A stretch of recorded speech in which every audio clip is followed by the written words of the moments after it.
नमस्कार. आजच्या भागामध्ये आपण बघूया. इथे आता ऑफिसर आकाशला म्हणत असतात की आता तांडेल पळूनसुद्धा जाणार होता आणि त्याची जी विमानाची तिकीटं त्याच्याकडे आम्हाला सापडलेली आहेत, ती विमानाची तिकीटं राजाराम पटवर्धन यांच्या ईमेल आय डीवरून त्यांना ट्रान्सफर करण्यात आलेली आहेत. याचा अर्थ इथे तांडेल आता पळून जाण्याच्या मागे इथे मिस्टर राजाराम पटवर्धन यांचा खूप मोठा हात आहे. तर इथे राजा काकांच्या ईमेल आय डीवरून जे तिकीट ट्रान्सफर झालेले असतात ते रागिणीनेच केलेले असतात आणि रागिणीचा या सगळ्यामध्ये महत्त्वाचा वाटा असतो. ती म्हणते की राजाराम मला माफ करा, तुमच्या बायकोला वाचवण्यासाठी हे सगळे मी प्रयत्न करते. तुमच्यासारखा साधा भोळा माणूसच याच्यामध्ये फसू शकतो. मला माफ करा, मी मला वाचवण्यासाठी तुमचा बळी देते. दुसरं कोण आहे या घरामध्ये आता ज्याला या प्रकरणामध्ये मी फसवू शकते? कारण जर मी अभिचं नाव घेतलं तर मी स्वतःसुद्धा फसेन हे रागिणीला माहिती असतं. म्हणून ती राजाराम काकांना या सगळ्या प्रकरणामध्ये आता फसवते आणि स्वतः मात्र नामानिराळी राहते. तेव्हा इथे ऑफिसर म्हणत असतात की मिस्टर आकाश, हे सगळे पुरावे जे आम्ही तुमच्यासमोर आता सादर केलेले आहेत त्याच्यावरून हेच सिद्ध होतं की राजाराम पटवर्धन हेच गुन्हेगार आहेत आणि त्यांनी तुमच्यावरती जीवघेणा हल्लासुद्धा केला होता. हे या पुराव्यानिशी आता सिद्ध होत आहे. तेव्हा आम्ही यांना अरेस्ट करतोय. तर इथे आता राजा काका म्हणत असतात मी काही केलेलं नाही आहे. माझ्या ईमेल आय डीवरून त्याला हे कसे विमानाचे तिकीट गेले मला कळलं नाही आहे. अथर्व, अभि, तुमचा तरी माझ्यावरती विश्वास आहे का? आई, प्लीज प्लीज माझ्यावरती विश्वास ठेवा. या लोकांना सांगा मी असं काही केलेलं नाही आहे. मी प्रामाणिकपणे वागलेलं आहे. हे पुरावे माझ्या विरोधामध्ये कसे काय जमा झालेत मलाच कळत नाही आहे. रागिणी, मी तुझा नवरा आहे ना, तू मला ओळखतेस ना, मी असं करेन तुला वाटतं? प्लीज या सगळ्यांना सांग मी खोटं बोलत नाही आहे. मी काही केलेलं नाही आहे. आकाशला मी त्रास का देईन? आकाश, तुझा तरी माझ्यावरती विश्वास आहे ना? रागिणी म्हणते माझा तुमच्यावरती पूर्ण विश्वास आहे. तुम्ही कधीच असं कारस्थान करू शकत नाही, मला माहिती आहे ना. तेव्हा इथे राजकाका म्हणत असतात आकाश प्लीज प्लीज माझ्यावरती विश्वास ठेव. हे पुरावे मला कळत नाही आहे माझ्या विरोधात या लोकांनी कसे जमा केलेत. माझ्या अकाउंटवरून, माझ्या ईमेल आय डीवरून कसे काय याला तिकीटं गेलेत मला कळत नाही आहे.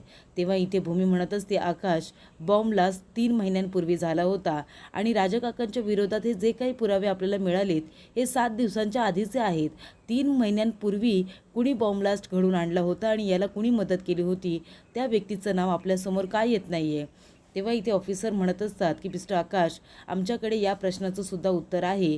3 महिन्यांपूर्वी जेव्हा तांडेलच्या अकाउंटवरती पैसे ट्रान्सफर झाले होते तेव्हापासूनच ते मिस्टर राजाराम पटवर्धन यांच्या अकाउंटवरून झालेले आहेत. यांच्या अकाउंटवरून तांडेलला पैसे ट्रान्सफर झालेले आहेत आणि हे त्याचं बँक स्टेटमेंट आहे. तेव्हा इथे रागिणीने 3 महिन्यापूर्वीपासूनच इथे राजाकाकांच्या अकाउंटवरून आपल्या अकाउंटंटला पैसे ट्रान्सफर करायला सांगितलेले असतात आणि हे सगळं प्लॅनिंग तिने आधीपासूनच केलेलं असतं आणि त्यामुळे आता राजाकाका बँक स्टेटमेंटच्या पुराव्यामध्ये फसलेले असतात. तेव्हा ते म्हणत असतात हे बघा, मी जरी पैसे घेतल्यानंतर त्याच्यावरती सही करत असलो तरीसुद्धा जेव्हा बँक स्टेटमेंट माझ्याकडे आलं होतं तेव्हा ह्या एंट्रीज त्याच्यामध्ये नव्हत्या. आकाश, मी खरं सांगतो ह्या एंट्रीज आता केलेल्या आहेत आणि मला कळत नाही आहे ते आता कशा काय झाल्या. तू प्लीज माझ्यावरती विश्वास ठेव. तेव्हा आकाश म्हणतो की राजा काका, मला तुझ्यावरती विश्वास ठेवावासा वाटतोय, खरंच वाटतोय, पण हे पुरावे आहेत ना, पुराव्यांचं काय करू? ते तुझ्या विरोधातच बोलत आहेत. रागिणी म्हणते आकाश, हे काय बोलतोयस तू? अरे तुला माहिती नाही आहेत का हे कसे आहेत ते? त्यांनी किती प्रामाणिकपणे काम केलं आहे तुला नाही माहिती का? तेव्हा आकाश म्हणतो आत्या, मला सगळं काही कळतं आहे आणि राजा काकाने काही केलेलं नाही आहे ते सुद्धा मला माहिती आहे, पण ह्या पुराव्यांचं मी काय करू? आणि हे बघ, आपल्याला खरा गुन्हेगार कोण आहे ना ते शोधून काढायचं आहे. ज्यावेळी बॉम्ब ब्लास्ट झाला होता तेव्हाची परिस्थिती खूपच जास्त खतरनाक होती, भयानक होती आणि मला ते आठवलं की मला खूप जास्त भीती वाटते. तेव्हा आता गायकवाड साहेबांना त्यांचं काम करू द्या असं मला वाटते. खऱ्या गुन्हेगाराला शोधून काढणं गरजेचं आहे. गायकवाड साहेबांच्या म्हणजे सरकारी कामाच्या मध्ये आपण कुठलाही अडथळा निर्माण करायचा नाही. राजा काकाला आपण सोडवू, त्याने काही केलेलं नाही, आपण त्याला निर्दोष सिद्ध करू. पण आता सध्या तरी गायकवाड साहेबांना त्यांचं काम करू दे. हे बघा सर, तुम्हाला जी काही कारवाई करायची आहे ती तुम्ही करू शकता असं आकाश म्हणतो. तेव्हा राजा काका म्हणतात नाही मी काही केलेलं नाही आहे. तेव्हा इथे अभि खूप जास्त रडत असतो कारण त्याला माहिती असतं की हे सगळं कारस्थान रागिणीचं आहे, कारण त्या दोघांनी हे सगळं कारस्थान केलेलं असतं. तेव्हा इथे भूमीला भूमीला सुद्धा माहिती असतं की राजा काकांनी काही केलेलं नाही आहे, तेव्हा ती सुद्धा आता हतबल झालेली असते, हातात झालेली असते. एवढ्या वर्ष प्रामाणिकपणे काम करून सुद्धा आपल्या वाट्याला असं काहीतरी येईल असं राजा काकांना अजिबात वाटलेलं नसतं आणि त्यामुळे ते आता खूपच जास्त टेन्शनमध्ये आलेले असतात, पूर्णपणे ते फसून गेलेले असतात. आणि हे सगळं कारस्थान असतं रागिणीनेच त्यांना या प्रकरणामध्ये उगाचच फसवलेलं असतं. ती आता म्हणत असते, अहो तुम्ही काही केलेलं नाही आहे, मी तुम्हाला सोडून आणेन असं म्हणत असते. ती पुन्हा आता त्यांना आवाज देते आणि लगेचच हसायला लागते. ती म्हणत असते की बरं झालं AC रूममध्ये बसून मी आणि तांडेलने जो काही प्लॅन केला होता राजा तुमच्या विरोधात, तो सक्सेसफुली पार पडलेला आहे. हे सगळं कारस्थान मीच केलेलं आहे असं रागिनी म्हणत असते. नंतर ती आपल्या नाटकाला सुरुवात करते. ती म्हणते, आई हे काय झालं गं, यांनी एवढं वर्ष प्रामाणिकपणे काम केलं आणि त्यांना जेलमध्ये जावं लागतंय. त्यांनी काही केलेलं नाही आहे हे मी सिद्ध करेन. आणि काय रे अथर्व आणि अभि, जेव्हा तुमच्या बापाच्या विरोधामध्ये ते लोक पुरावे इथे जमा करत होते, दाखवत होते, तेव्हा तुम्ही काहीच का बोलला नाहीत? तेव्हा अथर्व म्हणत असतो की आई, बाबांच्या विरोधात असे काही पुरावे ते लोक दाखवत होते की आम्हाला काही बोलताच येत नव्हतं, आम्ही तरी काय करणार होतो? त्यांच्याकडे हे पुरावे कसे काय आले कळत नाही आहे. तेव्हा रागिनी म्हणत असते, कुणी जरी काही केलं नसलं ना, कुणाचाच त्यांच्यावरती विश्वास नसला ना, तरी माझा विश्वास आहे त्यांनी काही केलेलं नाही आहे आणि मी त्यांना सोडून आणेन, मी त्यांची बेल करेन. आता इथे रागिनी लगेचच आपलं नाटक पूर्ण करून आपल्या रूममध्ये जात असते, कारण तिला सेलिब्रेट करायचं असतं. तेव्हा इथे आकाश म्हणत असतो की भूमी बघ ना, म्हणजे मला हे सिद्ध करायचं होतं की कोणीतरी बॉम्ब ब्लास्ट केला होता, माझा जीव घेण्याचा प्रयत्न केला होता आणि त्या माणसाला शोधून काढायचं होतं, मला जिंकायचं होतं भूमी. पण आता बघ ना, मला जिंकूनसुद्धा हरल्यासारखं वाटते, कारण या सगळ्या प्रकरणामध्ये राजा काका फसलेला आहे. तेव्हा रागिनी रूममध्ये येते आणि आरशात बघून रडायला लागते आणि लगेचच हसायला लागते आणि म्हणते की रागिनी पटवर्धन, तुला वाढदिवसाच्या खूप खूप शुभेच्छा. तू आता जेलमध्ये कधीच जाऊ शकत नाही, तू या प्रकरणातून पूर्णपणे आता बाहेर आलेली आहेस. आणि फसलेत कोण बिचारे? राजाराम पटवर्धन. तेव्हा आता रागिनी आता फोन करते तिच्या वकिलांना आणि म्हणते की बेलचे पेपर तयार करून ठेवा, मी सांगेन तेव्हाच बेल झाली पाहिजे. राजाराम पटवर्धन यांना सोडवण्यासाठी माझ्याकडे खूप पुरावे आहेत, पण त्या पुराव्यांचा उपयोग मी तेव्हाच करेन जेव्हा मला राजाराम पटवर्धन यांची बेल करायची असेल. तेवढ्यातच तिथे अभि येतो आणि म्हणतो की आई, हा सगळा काय प्रकार आहे, हे काय करतेस तू? बाबांना या प्रकरणामध्ये फसवायची तुला काय गरज होती?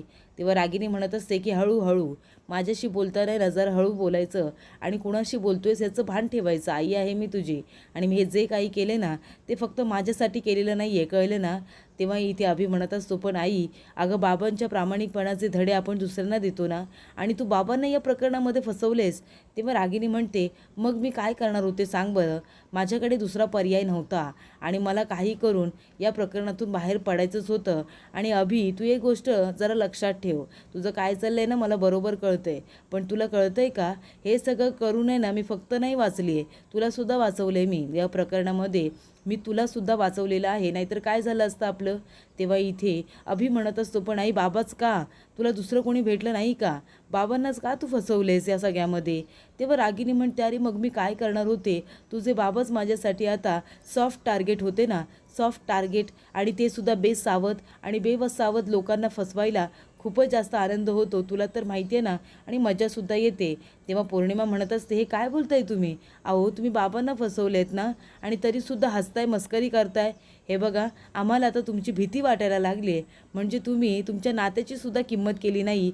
जरा हे सगळं करत असताना नात्याला तरी समजून घ्यायला हवं होतं ना. बाबांना फसवायची काय गरज होती तुम्हाला? तुम्ही आता बाबांना फसवले, पुढे जाऊन आम्हालासुद्धा जेलमध्ये टाकायला कमी नाही करणार तुम्ही. तेव्हा रागिनी म्हणते, कळतंय ना तुला, कळतंय ना, मग आता तरी जरा शहाणे व्हा आता तरी, आणि मला जाब विचारणं बंद करा, कळलं का? तेव्हा इथे रागिनी म्हणत असते, माझ्याशी डावपेच खेळायचे नाही, मला जाब विचारायला यायचं नाही, आणि मी हे जे काही केले ना ते सगळं मी वाचावं म्हणून केले. मी माझ्याशिवाय दुसरा कुणाचाही जास्त विचार करत नाही, माझं स्वतःवरती सगळ्यात जास्त प्रेम आहे, आणि म्हणूनच मी माझ्या नवऱ्याला फसवले, पुढे जाऊन मी माझ्या मुलालासुद्धा फसवू शकते, तेव्हा माझ्या विरोधात जायचं नाही. तर आजीला आता खूप मोठा धक्का बसलेला असतो. तेव्हा आजीचं BP वाढलेलं असतं. तेव्हा भूमी आणि आकाश दोघंजण आता आजीची काळजी घेत असतात. भूमी म्हणत असते की 140 BP आहे. तेव्हा आकाश म्हणतो की आजी प्लीज, तुला तुझी काळजी घ्यावी लागणार आहे. सध्या आपल्या घरामध्ये जे काही चाललंय ना, त्यामुळे आता तुझ्या आधाराची आणि तुझ्या आम्हाला अनुभवाची गरज आहे, तेव्हा तुला बरं व्हावं लागेल. कळते ना आजी, तुला आम्हाला सगळ्यांना तुझी खूप जास्त गरज आहे, तू आम्हाला हवी आहेस, तेव्हा तू टेन्शन घ्यायचं नाही. तेव्हा आजी म्हणत असते, अरे मी काय करू, मला कळत नाही आहे. म्हणजे राजाराम भाऊ असं कधी करू शकत नाही, ते एवढे वर्ष इथे राहत आहेत, प्रामाणिकपणे ते काम करतात. आणि बघ ना, रागिणीला सुद्धा वाढदिवसाचं हे काय गिफ्ट मिळालं. हे बघ आकाश, रागिणीला अजिबात एकटं वाटता कामा नये. तिला असं वाटायला हवं आहे की या कठीण प्रसंगामध्ये आपण सगळे तिच्याबरोबर आहोत. तिला अजिबात एकटं वाटायला नको आहे. तेव्हा तिला तुम्ही समजून घ्या, कारण या घरासाठी तिने खूप काही केलेलं आहे, खूप काही केलं आहे. तेव्हा तुम्ही तिला आता आधार द्या. तेव्हा भूमी म्हणते की राजाराम काका यांनी काही केलेलं नाही आहे, हे आम्ही सिद्ध करू. तुम्ही नका काळजी करू आणि टेन्शन घेऊ. तेव्हा इथे भूमी आता आजीला आधार देत असते. तेव्हा तिला बोलताना बघून इथे आकाशला सुद्धा खूप छान वाटत असतं. तर पुढील भागामध्ये आपण बघूया, इथे भूमी आता आकाशला म्हणत असते की आकाश, तुला ज्यांनी कोणी मारण्याचा प्रयत्न केला त्या माणसांना लवकरात लवकर शिक्षा व्हायला हवी आहे, अशी माझी इच्छा आहे. पण मला असं वाटते की आपण आता जाऊन राजाराम काका यांना सुद्धा भेटायला हवं. तरी ते रागिनी अभिला म्हणत असते की आता या सगळ्या प्रकरणामध्ये तुझे बाबा हे अडकलेत, पण आता ह्याच वेळेमध्ये तुला पुन्हा आकाशची सगळी प्रॉपर्टी तुझ्या नावावरती करून घ्यायची आहे. कळतंय तुला, आपल्या नावावरती झाली पाहिजे ती प्रॉपर्टी. तर इथे आता आकाश आणि भूमी राजाराम काकांना विचारलेले असतात. तेव्हा राजा काका म्हणतात की आकाश, एकदा तरी बोल ना की तुझा माझ्यावरती विश्वास आहे. तेव्हा आकाश म्हणतो की तुझ्या बाजूचा एक तरी पुरावा दे ना राजा काका. तेव्हा राजा काका म्हणतात, अरे आता मी कुठून पुरावा आणणार आहे. तेव्हा भूमी म्हणते, मी आहे ना, मी तुमच्या बाजूने एक तरी पुरावा शोधून काढेनच.